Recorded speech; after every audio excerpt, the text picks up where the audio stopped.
Welcome to Jesus Freedom from the Lord channel, a daily spiritual nourishment from God's Word. Ang pagbibigay ay isa sa mga pinaka-puso ng katuroang Kristiyano. Giving is a central teaching in Christianity, in fact, in many other ethical religions. But selfishness is also a major theme in biblical stories. Selfishness is a strong reality in human nature to the point that many consider it already as the norm. Na ang normal ay maging makasarili at hindi normal yung maging palabigay. Nagkakaroon ng pagtutunggali yung pagiging palabigay at palakabig o kaya the divine versus the human in us. How would normal or selfishness-prone individuals overcome such weakness and be empowered to give, to become what God wants them to become? Givers. Paano magiging palabigay sa kabila ng pagiging makasarili? Saan kukuha ng kapangyarihan at lakas na labanan ang naging likas na pagiging makasarili upang masunod yung banal na kalooban ng Diyos? Ang kapangyarihan para maging mapagbigay. Bakit nga ba tayo dapat magbigay? At syempre ang sinasabi dito na giving is giving to God what is due to God and giving to other people as well. Whatever is due to them or whatever we may be able to give them. First of all, giving is commanded by God. Utos sa atin ang pagbibigay. Napakaraming katuruan. Isa na dyan ang Luke 6:30. Lucas 6:30. Give to everyone who asks you. Napakalinaw ng mga turong ito. Acts 20:35, the Lord Jesus Himself said, it is more blessed to give than to receive. So it's not only commanded but also commended by God. Pinupuri at ikinakapuri ng Diyos ang pusong mapagbigay. This alone is enough reason to give. Kahit wala na tayong isipin pang dahilan, it was commanded by God, it's good enough. Because God is God. But giving is not only commanded, it is also exemplified by God. Ang Diyos na mismo ang nagbigay ng halimbawa, siya na ang unang nagbigay. At ano pa ang apat nating hingin, ibinigay niyang kaisa-isa niyang anak na si Jesus para sa ating kapatawaran, para sa ating paglilinis. Giving is exemplified by Jesus Himself. That He gave His life, He gave His time, He gave His energy to the people. It is also exemplified by all the godly people in the Bible. Ipinakita, binigyan tayo ng halimbawa. Mark 10:45, for even the Son of Man did not come to be served, but to serve, and to give His life as a ransom for many. The giving of Jesus, the giving of God, excuses no one from giving.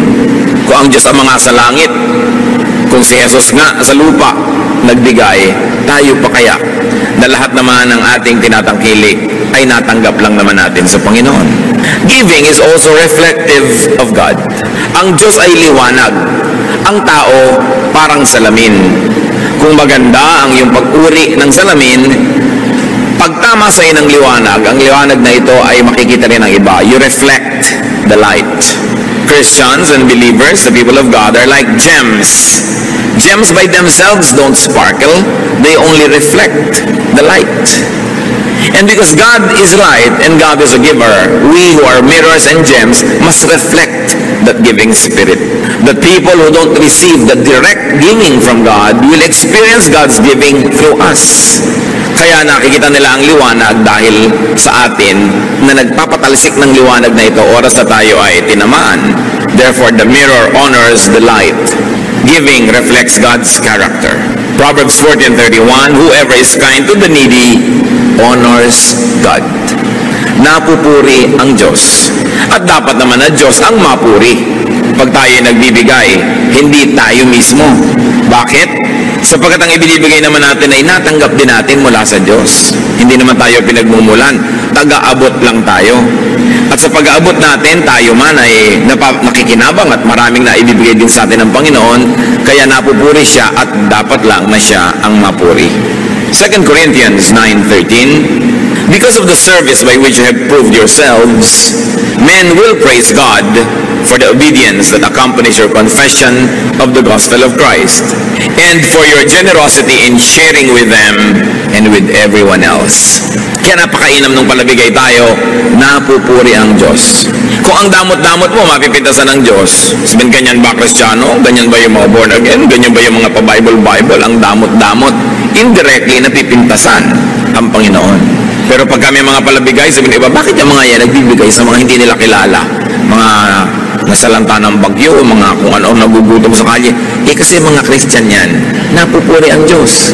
Kaya isang malaking uri ng pagsamba, yung pagbibigay. Di ba sa pagsamba, ang isa niyan, major component, praise. Pero pagka meron kang ginagawa araw-araw na palabigay ka sa kapwa at napupuri ang Diyos, pagsamba yun, kasi praise din yun.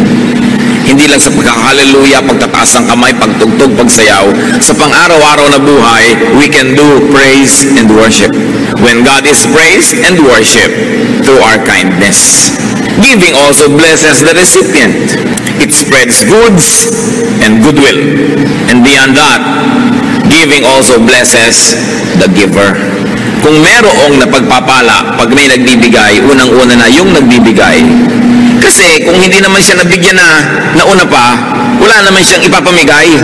Kaya yun lang kakayahan niya na nagbibigay, ibig sabihin, nauna na siya ang tumanggap at siya ang na-bless. Pero hindi lang yun eh. Ang Panginoon kasi hindi ka lang binibigyan para ka makapagbigay. Pag nakapagbigay ka pa, lalo ka pa uling bibigyan. Paikot-ikot, paulit-ulit, walang katapusan yung cycle. Many of the things that God does is cyclical or are cyclical. Pagka ginawa mo ito magiging bunga. Pag nagtanim ka, aani ka. Pag umani ka, marami ka na naman buto, itatanim mo ulit. Pag itinanim mo, aani ka na naman, paulit-ulit.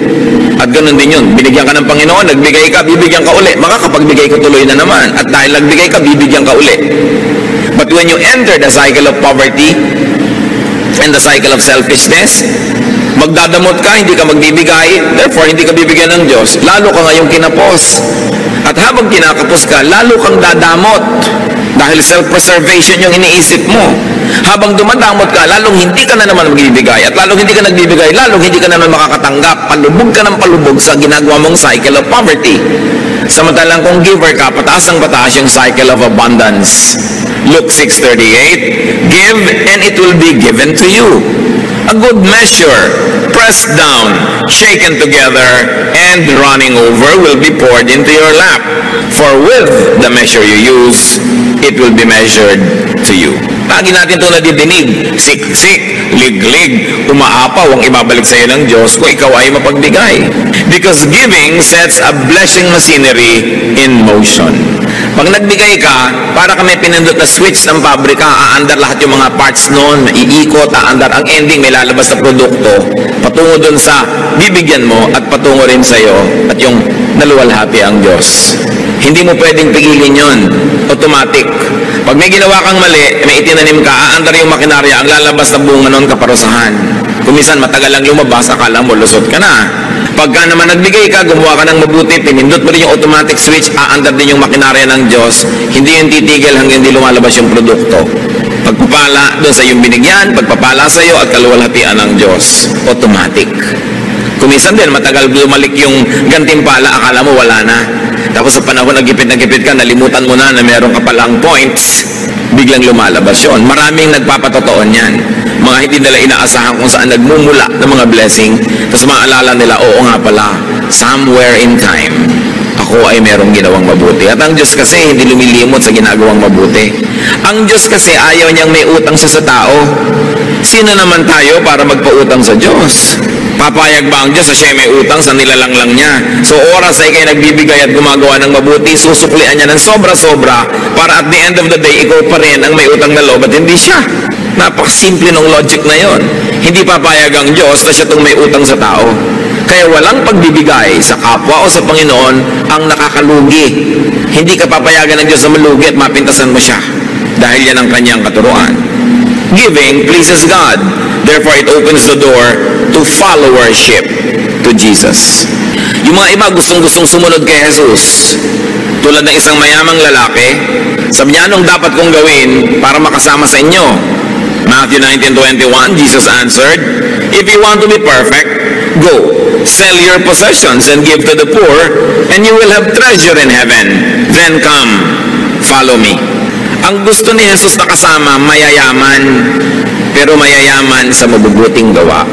Mayayaman sa kawang gawa, mayayaman doon sa mga tinatawag niyang kayamanan sa langit, treasure in heaven. Sabi nitong mayaman, gusto kong sumama sa inyo, ano bang dapat kong gawin? Sabi, pues, ipamigay mo ang iyong kayamanan nang walang maging hadlang sa pagsunod mo. Marami pong tao hindi makakasunod dahil ayaw magpamigay.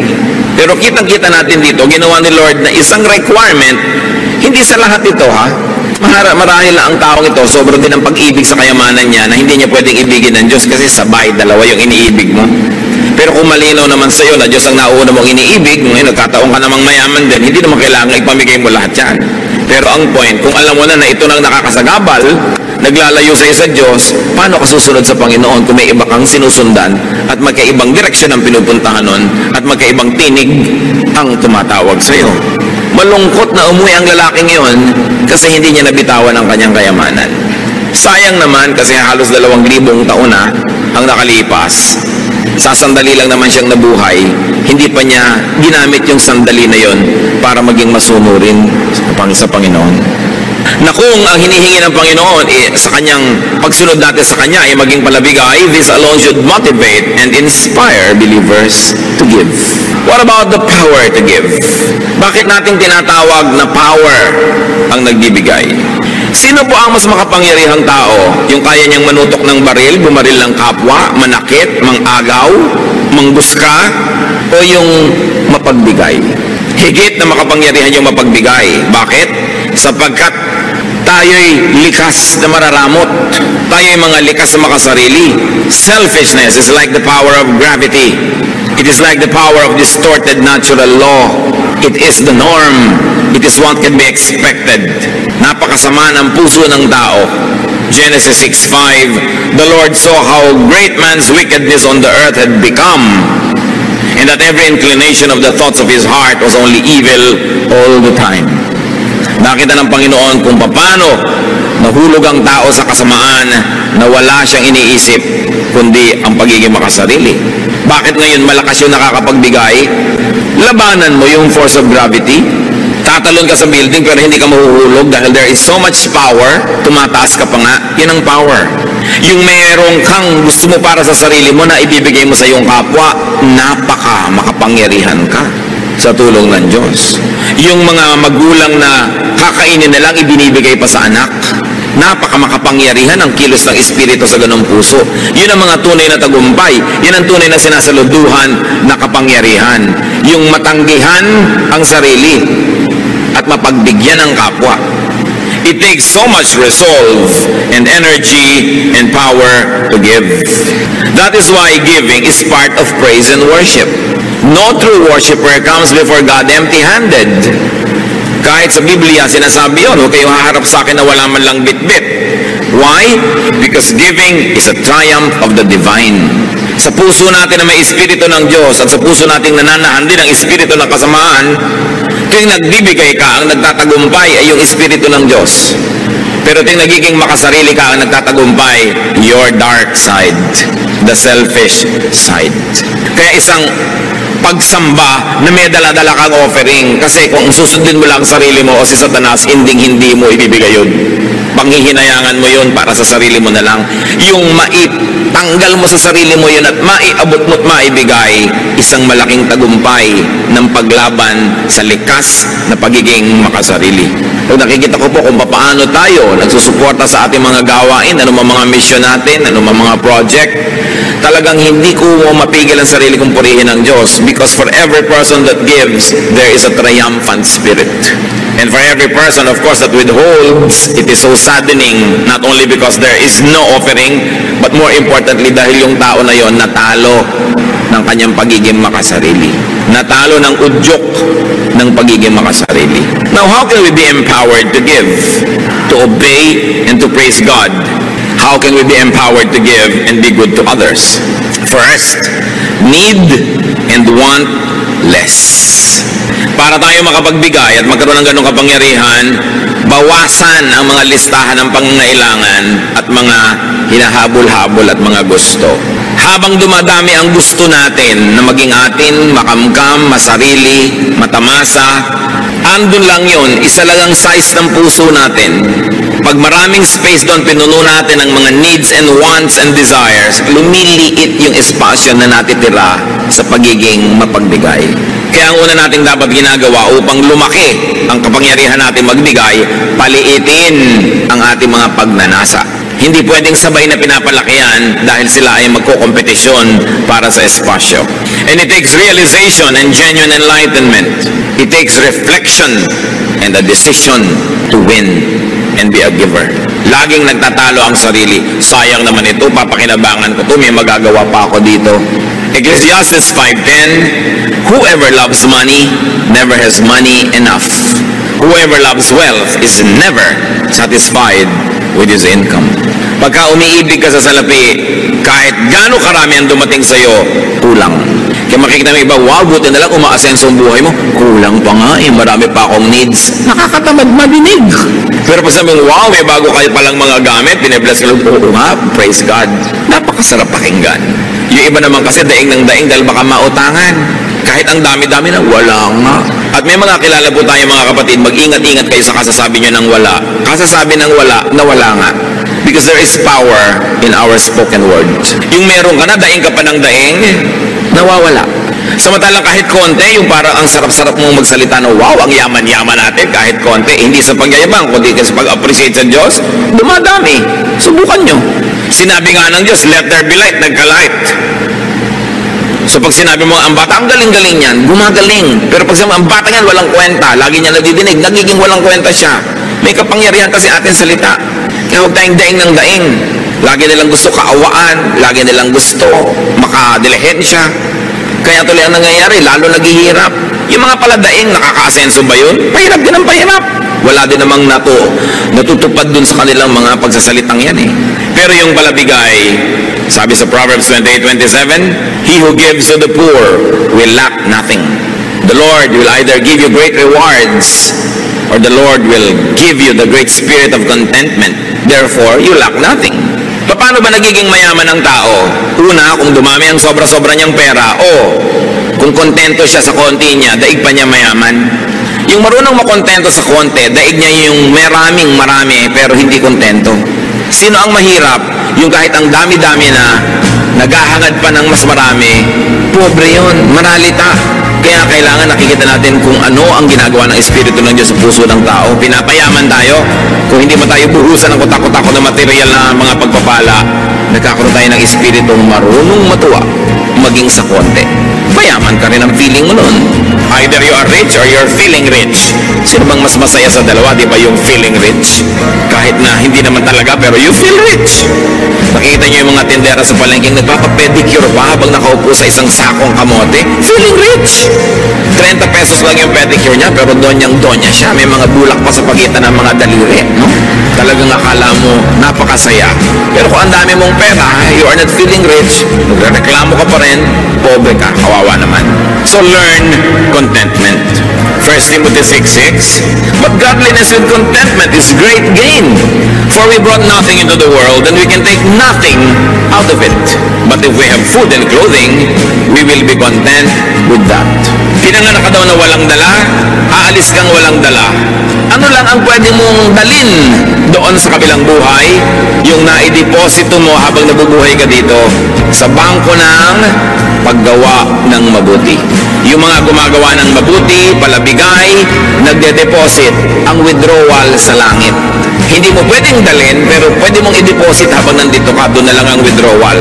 Pero yung dala-dala mong lahat na matay ka, wala kang madadala. Kasi sinasabi ni Lord, gather for yourselves treasures in heaven, na hindi kayo mananakawan at hindi uuurin o kakalawangin ang inyong mga kayamanan. Sabi ganun, kailangan ganun. Marunong ka mag-deposito doon, marunong ka mag-impok doon sa eternal bank na napaka-importante. How else are we empowered to give? Natural, produce more. Anong ipapamigay mo kung wala ka namang sobra? Meron din naman, kahit kulang, nakakapagbigay pa rin tayo, pero iba na kung sobra-sobra. Ephesians 4:28, he who has been stealing must steal no longer, but must work, doing something useful with his own hands, that he may have something to share with those in need. Sabi, yung dati sa inyong mga tamad, walang ginawa kundi magnakaw lang o manghingi, magdilhensya, tigilan nyo yan, magtrabaho kayo, paasensuhin yung ginagawa nyo, at nang sa ganon, kumita kayo hindi lang ng kailangan nyo, kundi ng higit pa ron, at nang may sobra kayong maipamigay. Yan pala ang magandang ambisyon ng gustong yumaman, para maraming maipamigay. Hindi lang para maraming sarilinin at kamkamin. One of the nicest pleasures in life is to give. Napakasarap nun. At napakasarap na ipagmahal, ipakisama ang pagbibigay. Kaya dapat nating ambisyon na kumita, magtrabaho, maging mabunga para maraming pwedeng ipamigay. Produce surplus for giveaway. And God gives surplus precisely for that reason, so that we can give away.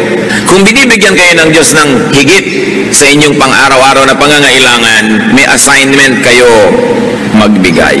Siyempre, God is God of mathematics, God is God of equation, and God is God of proportion. Alam nga naman nagkamali siya. Binibigyan kayo ng sobra. Nakita nyo noon na sila Moses ay nandoon sa disyerto, wala silang makain, umuulan ng mana from heaven. At ang utos ng Diyos, ang kolektahin nyo lang yung kakailangan ninyo sa araw na to. Yung iba sigurista, kumolekta ng pangbukas, inuod yung sobra. Sabi ng Diyos, ba't kayo kumukuha ng sobra?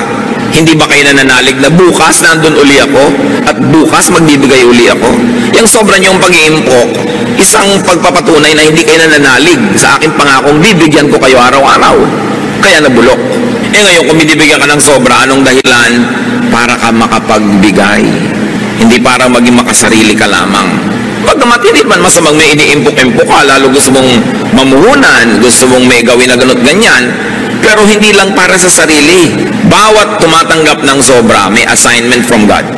Luke 12:48, for everyone who has been given much, much will be demanded. And from the one who has been entrusted with much, much more will be asked. Malinaw.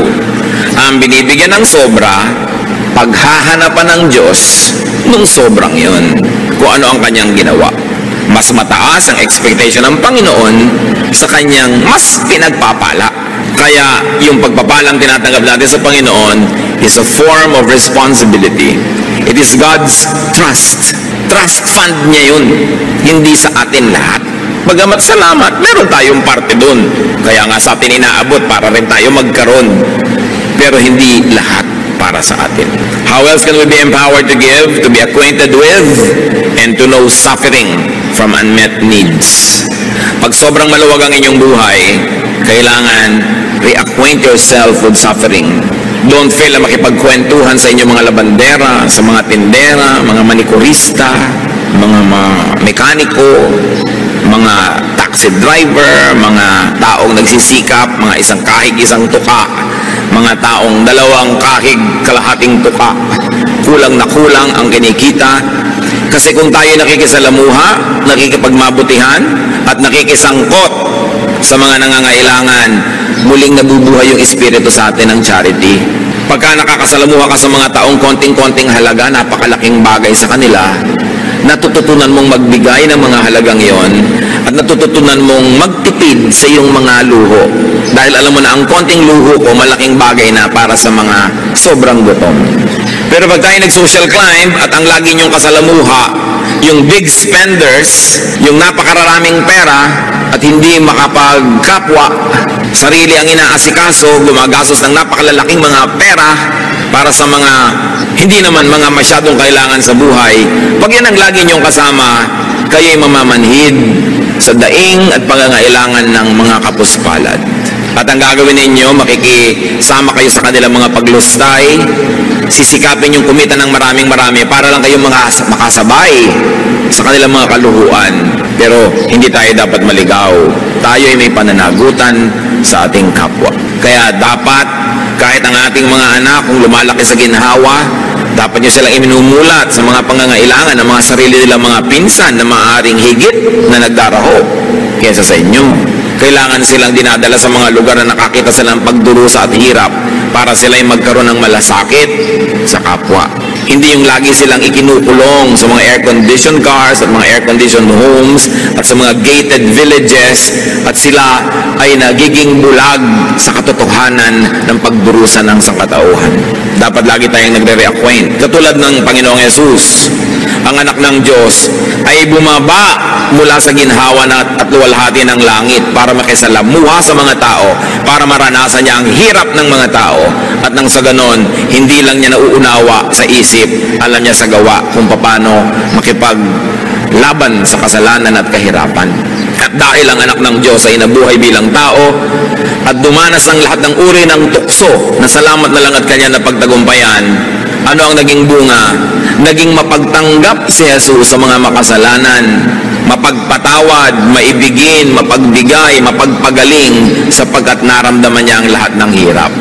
Siya man ipinanganak doon lang sa pakainan ng hayop, sa kahon na nilalagyan lang ng pagkain ng hayop, sa sabsaban. Siya man ay ipinanganak sa bahay ng hayop, hindi sa bahay ng tao. Siya man ay nabuhay sa isang pamilyang ubod ng hirap, sa isang napaka-makalumang bayan, sa isang kawawang nasyon na Israel na inaapi ng mayamang Roma. Alam ni Jesus ang pagdurusa, kaya marunong siya magbigay. Kaya ang ating mga kapwa na nanggaling sa hirap tapos yumaman, dapat lumingon. Hindi yung tatalikuran mo na ng todo ang yung paghihirap at ang mga kilala mong mahihirap at pipilitin mo na ngayong makibarkada na lang sa mga mayayamang tulad mo rin naman ay galing din sa pusali at pare-pareho kayo nagpapanggap at nagbubulag-bulagan sa mga pangangailangan ng iba. Dapat ngayon ang galing sa hirap ang mas mabuti sa mahirap. Kaya ito naman ang ginagawang pang-uutos sa atin ng mga politiko, lahat galing sa hirap. Pero makikita ba natin talaga sa mga ginagawa nila ang malasakit sa mga mahihirap, liban na lang kung oras ng eleksyon? Pero ang totoo nun, meron silang pinefake kasi ang katotohanan, pag galing ka sa mahirap, you're qualified and you're empowered. At yung galing talaga sa mayaman, kahit naman siguro pa paano may kamag-anak ka rin mahirap, alam mo rin kung paano maging mahirap. Dapat huwag tayong maging bingi. Ang Panginoon sa Hebrews 2:18 dinescribe, because He Himself suffered when He was tempted, He is able to help those who are being tempted. Dahil siya nakaranas ng mga panunukso, mabait siya sa mga nagkakasala at sa mga natutumba at nabubuwag. Dahil siya lang naman tong nanatiling nakatayo kahit natukso. Siya lang tong nanatiling walang kasalanan, lahat naapektuhan, lahat tinatamaan at nasasaktan at nagdurugo at nalulugmok at nadarapa. Ang naging epekto kay Jesus, ang pakikitungo niya sa mga makasalanang tao, naging mapagpatawad siya at mapalakop-kop sa makasalanan. Hindi naging righteous. Ngayon, kung lagi ka lang nasa seminaryo, nasa loob ng simbahan o opisina ng simbahan, nasa mga toreng garing at mga tore ni David na antataas, relihiyosong-relihiyoso ka, ano nagiging bunga? Lalo ka ngayong mapaghusga, lalo ka mapagmataas at hindi ka makapagpasensya sa nagkakamali. Hindi yan ang example ni Jesus. Ang example niya, naunawa niya na mahirap magpakabanal, maging yung babaeng babatuhin dahil nahuli na sa akto ng pangangalo niya, sinanggahan pa niya. Pero sabi niya, sin no more. Naiintindihan niya. Kaya tayo namang aral ng salita ng Diyos, ang dapat nagiging bunga, naiintindihan natin yung kinakapos, hindi hinuhusgahan natin sila. Christians are a very peculiar people. We kill our wounded. Mabuti pa kumisan yung mga rebelde, yung mga kasama nilang nababaril, binubuhat. Tayo, pag may Kristiyanong nabaril ng kaaway at nasugatan, niyuyurakan, pinagchichismisan, pinagpipiestahan. We kill our wounded. This is not the example of Jesus. The example is to be acquainted with suffering and weakness so that we can help those who suffer and those who are weak. Kaya kailangang maging matulungin. Pero hindi yan lahat eh. Kumisan ang nananaig lang sa atin yung ating dark side, but we have a bright side. Genesis 1:27, God created man in His own image. Merong bahagi ang Diyos na nabubuhay sa bawat puso ng bawat nilalang. We can be godly. We can be giving. If only we will allow the godly side to triumph. That's why giving by itself is the triumph of the godly side over the dark side. How else are we empowered to give? Know and understand yourself. Understand your position in God's economy. Sino ka ba talaga? Anong papel mo dito sa mundong nilikha ng Diyos? At ang lahat ng taong malinaw ang pag-iisip, we will realize that you are just a recipient of God's kindness. You are just a recipient of God's grace. Therefore, you are to be a channel of that same kindness and grace. Tumatanggap lang tayo. Kumisan sa tagal mo at dami ng tinanggap, nakakalimutan na natin yun. Akala natin tayo na nga yung hero, tayo na nga yung great. Pero tayo tumatanggap lang. At dahil doon, meron tayong pananagutan sa nagbibigay. Luke 14:13-14. But when you give a banquet, invite the poor, the crippled, the lame, the blind, and you will be blessed. Although they cannot repay you, you will be repaid at the resurrection of the righteous. Sasabihin ng mga tao, Pastor, yung po ba mga Christian nagdedebu? Yung po ba mga Christian naghahandaan? Yung po ba mga Christian nagpa-party? I say, yes, lalong dapat. Kasi mga anak tayo ng Diyos, dapat natin ipagdiwang ang Diyos. Pero may pagkakaiba. Ang Kristiyano nagpa-party, nagluluto at naglalaan ng isang bahagi ng kanyang handa, ipinapakain niya sa mga kapuspalad na nandun sa mga lansangan. Ng mga Kristiyano at anak ng Diyos na naghahandaan, nagsasaya, laging may bahagi para ipamigay. Kasi mahirap naman yatang sundin yung hindi nyo kilalang lahat ng sinasabing poor, crippled, lame, blind nasa party nyo, di ba? Kahit gaano kayo kabanal, hindi naman siguro kayo sobrang mag-e-enjoy, ang daming hindi nyo kakilala. So anong gagawin nyo? Ipadala nyo yung dapat nyo ipakain kung saan sila naroon. Mga Kristiyano na isang buong pamilya kakain sa restaurant, ang dami-daming kinain. Why don't you order 2 or 3 dishes at ibigay nyo sa mga waiter na nag-silbi sa inyo? Iuwi naman nila sa pamilya nila, makapag-party rin sila kahit man lang pansit. Yun ang pinagkaiba. Ang mga Kristiyano kasi, may pagkakaiba, bagamat pare-pareho tayo ng ginagawa, meron palaging kaibahan. At ano yun, ikaw'y palabigay. Kahit pa nga, hindi naman sobra. Sabi ni Job 1:21, naked I came from my mother's womb, naked I will depart. So don't take it all and don't hold on too tightly. Huwag masyadong mahigpit ang hawak. Ang totoo niyan, dahil tayo makasalanan, we don't really deserve all the good we receive. We don't really deserve all the good we desire. Romans 3:12, all have turned away. They have together become worthless. There is no one who does good, not even one. So what is a great lie or kasalanan? That you deserve the good life. What we deserve is hell. Yun ang totoo nun. Dahil patuloy tayo nagkakasal at kinakapos. Kaya mga advertisement ng maluluhong mga bahay, kondo, maluluhong mga salon, spa, laging, you deserve the good life. Scientific ang mga advertising, ha? Ba't nila sinasabing you deserve? Kasi maraming kliyente, pag gumagastos ng marami talaga, nagigilty. Kaya para talikuran mo na yung guilt mo, sige na, gumastos ka na, you deserve it. Paulit-ulit yon. The life you deserve. The home you deserve. Diba? Katulad ng mayamang lalaki na akala niya siya na talaga ang hero kung ba't siya yumaman sa Luke 12:19. Matapos siyang ang daming inani, inipon niya, nagdagdag pa siya ng mga bodega, and I'll say to myself, you have plenty of goods laid up for yourselves for many years. Take life easy, eat, drink, and be merry. Pero siya itinuwid ng Diyos. Sabi ng Lord, you fool, that's not the way. Not just because you work so hard, you have already earned it. The lie that we deserve good things desensitizes us to want, to get, and to waste more. Yung I deserve it naman eh. I work so hard, so I deserve this. We are not really that good. Kuminsan dumadating sa'yo ang daming pagpapala, ang daming mga material blessings, maraming success. Dapat mong huwag makalimutan, pinagpapala ka lang. O tulad ng sinasabi ni Solomon, well, sinuwerte ka lang. Huwag ka maniwala na ikaw talaga lahat ang dahilan kung bakit ka matagumpay. Sabi niya sa Ecclesiastes 9:11, I have seen something else under the sun. The race is not to the swift or the battle to the strong, nor does food come to the wise, or wealth to the brilliant, or favor to the learned, but time and chance happen to them all. Yan, naobserbahan ko yan. Hindi naman lahat ng mabilis tumakbo na nanalo sa karera. Hindi naman kung matalino ka, ikaw ang may kakaining masarap. Hindi kung ikaw ay matalino, yayaman ka. Sabi ganon, tsamba-tsamba kumisan. Panapanahon, swerte-swerte.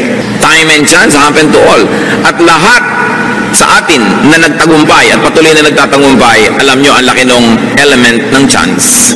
Kung hindi man chance, well, binless kayo ni Lord, pinlano niya. Pero kung hindi, sabi ni Solomon, hindi ka naman nanalo dahil ikaw yung pinakamagaling eh. Hindi minsan nga, ikaw yung nakukuha. Kahit yung offer mo, hindi pinakamaganda. Sabi ko, nagkakataon. O kung hindi man nagkataon lang, talagang Diyos ang may bigay, lalong dapat ka maging humble, huwag ka maging mayabang. Sasabihin mo, I deserve this. Dahil hindi naman lahat ng nagsisikap umaasenso Hindi lahat ng nagtatrabaho ng mabuti nagkakaroon ng mga reward agad. May X factor yan na hindi natin alam that should keep us humble. Hindi ko man nag-top ka sa board o sa bar, ang galing mo, nagkataon na yung pinag-aralan mo, yun ang natanong. Hindi naman kung bumagsak ka, hindi ka na marunong, ang dami-dami mong alam, yung pag hindi mo alam ang naitanong-tanong. Maraming ganyan. Kaya kailangan talaga lagi kang umaasa sa pagpapala ng Diyos. And that we should always be humble, we must be less and less selfish. Everything good that you have came and comes from God.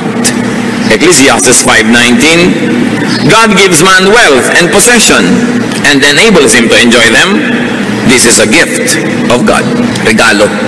James 1:17, every good and perfect gift is from above, coming down from the Father. So a realistic, humble, and grateful attitude necessitates and empowers giving. Pagka makatotohanan ang pagkakilala mo sa iyong sarili, ikay mapagpakumbaba at tumatanaw ng utang na loob sa Diyos, magkakaroon ka ng lakas para maging mapagbigay. The godly way to react to so much suffering and needs around us is to give more. Giving, by the way, is not only for the rich, it is also for the unrich. Akala natin yung mga mayayaman lang ang dapat magbigay. Kaya sa maraming churches, yung konting pamilyang may kaya, sila na lang lagi ang taya. Yung iba lagi nilang, ay mayaman si sister ganon, mayaman si ka ganon. Mark 12:42-44, sa offering, inobserve ni Lord yung mga tao, but a poor widow came and put in 2 very small copper coins, worth only a fraction of a penny. Calling his disciples to him, Jesus said, I tell you the truth, this poor widow has put more into the treasury than all the others. They all gave out of their wealth, but she out of her poverty put in everything, all she had to live on. Binibilang pala ng Panginoon yung mga hinuhulog ng mga tao doon sa offering box. Siyempre, yung mayayaman, yung mga supot nila ng mga punong-puno ng mga silver, mga gold, mga coins, pag lumaglag yun doon sa loob, ang lakas ng tunog. Meron isang babaeng ubod ng hirap, balo, naglaglag lang siya ng 2 pagkanipis-nipis na barya. Siguro manipis pa sa pinipig. Wala man lang tunog. Pero sabi ni Jesus, kita niyo yung babaeng yon, yan ang pinakamalaking donor ng church na to. Ha? Ang liit nga ng binigay. Bakit siya ang pinakamalaking donor? Lahat binigay niya, wala nang natira sa kanya.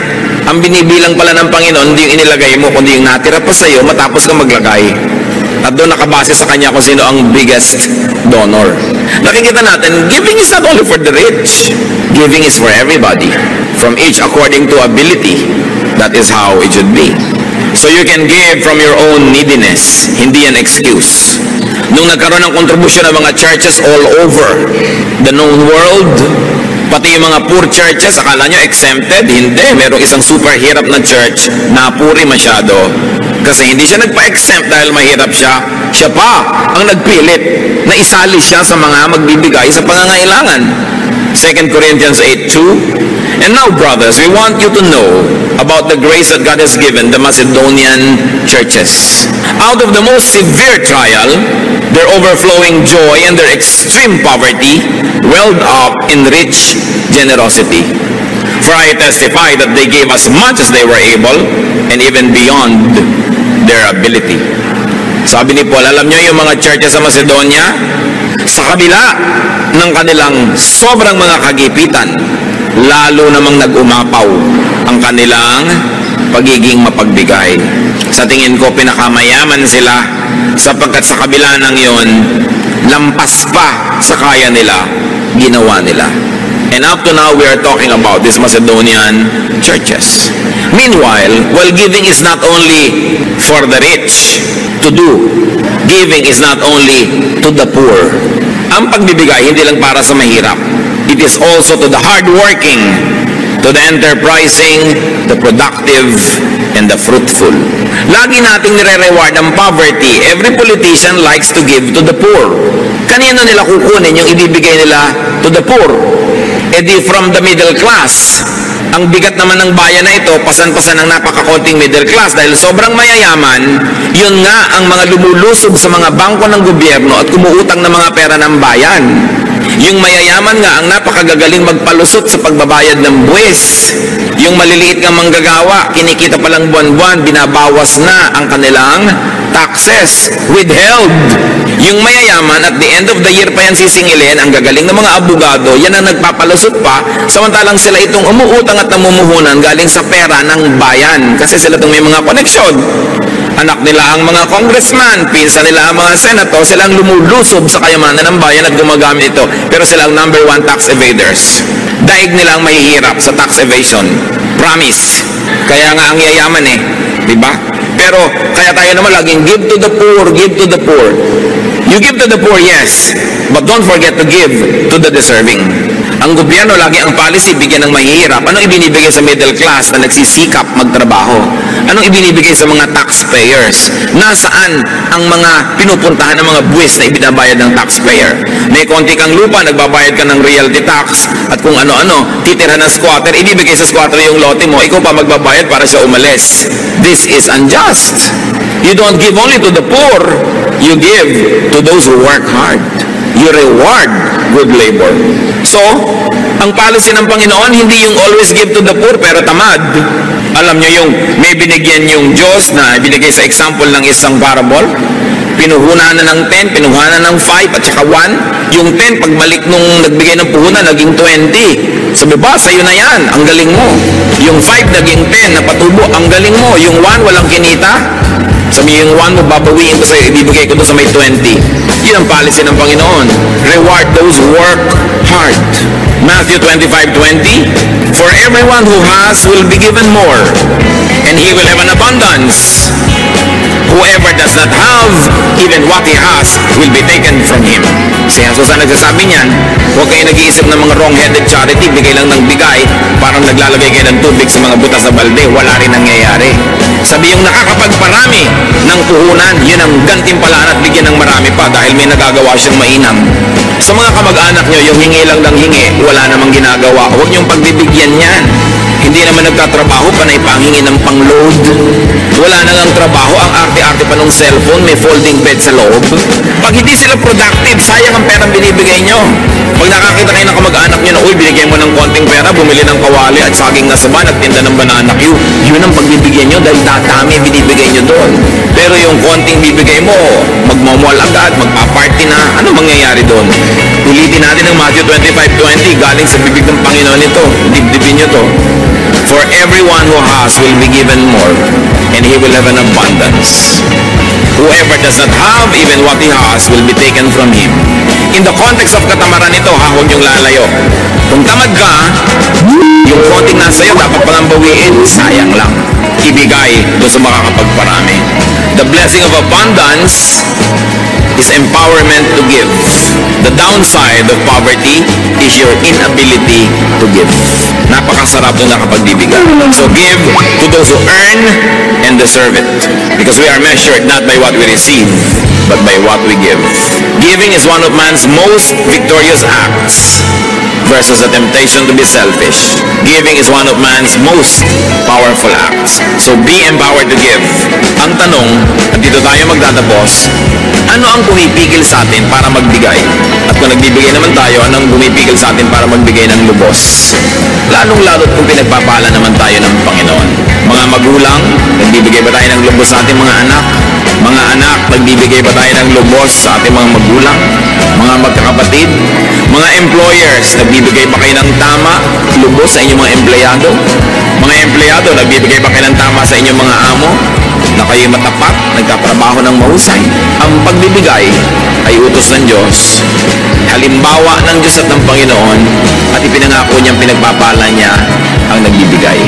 Aming Ama sa langit, kayo na nagbibigay ng buhay sa amin at lahat ng aming pangangailangan, ituro niyo sa amin, Lord, the power of generosity, and when you give us, so that we can give to others, may we not fail you, may we be victorious and triumphant because of your Spirit that resides in us.